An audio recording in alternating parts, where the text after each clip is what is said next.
It was 4 years ago this month that a gunman went into a predominantly gay nightclub in Orlando and killed 49 members of the LGBT community.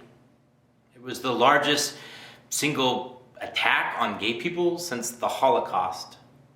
I had just gotten married the week prior, and I remember how much my heart hurt from this.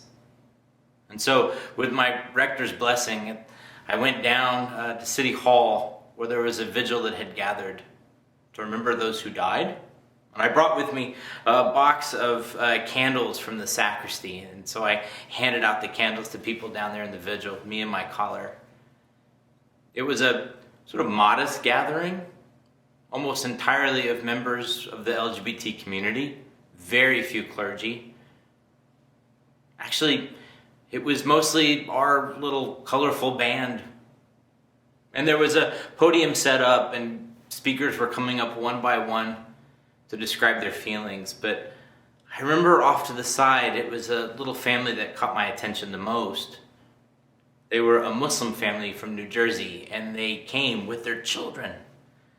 And they had signs in Arabic and English that said, "We condemn what happened, and we stand with you, and we're sorry." And as the evening went on, you could see more people were attracted to their authentic sign of understanding and of shared grief and of reconciliation. It was the most meaningful part of that evening. And I went home and my heart was a little more hopeful. Now I know, as a gay man, that to wear this collar is an unusual privilege. And to live with my husband in church housing is still wildly new, even as it seems so normal here in this community. And I know that to do that and to have this job, this vocation, and to have that home, and to be able to share that with the person I love, I know all of that is profound. And it only came when queer people stood up and said, we want to be treated like equals. We want to be given the same opportunities. And for those of us in the church, we believe that God can work through us just as much as anyone else. Give us a voice, give us a chance. And I am so grateful for all of those people before me, members of my community, who stood up and didn't silence themselves and kept going. Even through things like the AIDS crisis, they kept going, they kept charging ahead. And I get to live in the privilege that came from their hard work.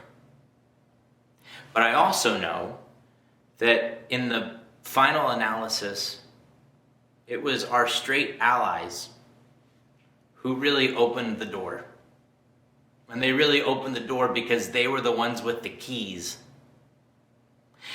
It was our straight allies who saw that gay people had equal place in society, and that LGBT people deserved a role in the church, and that they should be treated like equals in the church and given every opportunity to succeed.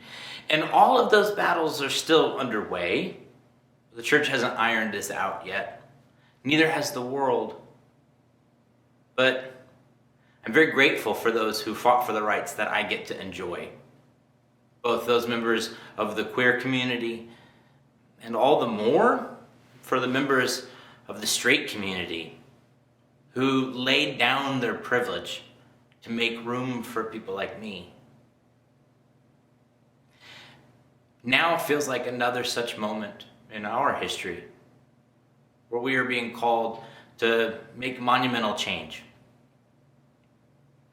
I am the minister of the best congregation I could ever imagine, and that is wonderfully diverse in so many ways, different political points of view and interests and backgrounds and incomes and all the different things that make a church wonderful and colorful, except for the color. We're awfully white.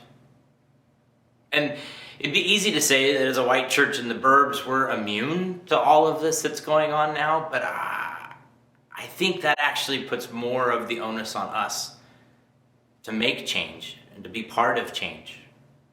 I learned that from my experience. It was those straight allies who put their necks out for us. Now I think is the time. It's been the time for a long time, but here we are.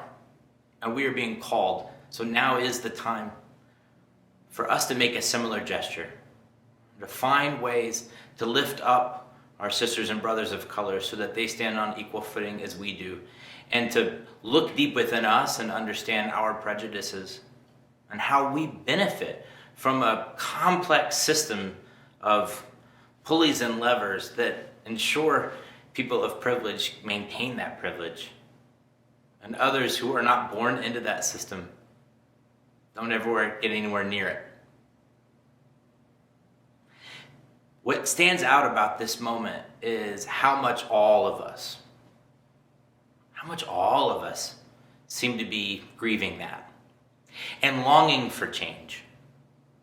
The song we are hearing our sisters and brothers of color sing, they have sung before, but it feels like we're listening more now.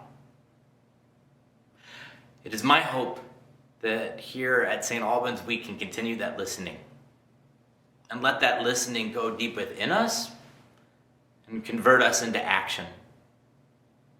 And we're doing this just as we begin the season of Pentecost, when the Holy Spirit comes down upon the disciples there in Jerusalem. Jesus has ascended to the throne, and they're there and they're waiting, and the Spirit comes down like fire upon each of them. And they begin to speak in new languages, and it confuses the crowds. Not one of them tried to swat the fire away to put it out. No, they embraced it. They embraced it even though it gave them a new language, even though it changed them and called them to do things they never, ever thought they would ever do. They accepted all of that. No, they leaned into it and said, "Yes, Lord. Yes, stir up my heart."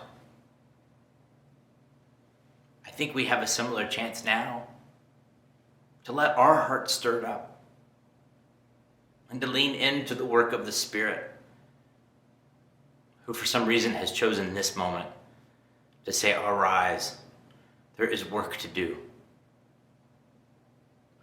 We make vows in our church at our baptism, vows we recite time and time again, to renounce evil, to seek Christ in all persons, loving our neighbor as ourselves, and to strive for justice and peace, and to respect the dignity of every human being.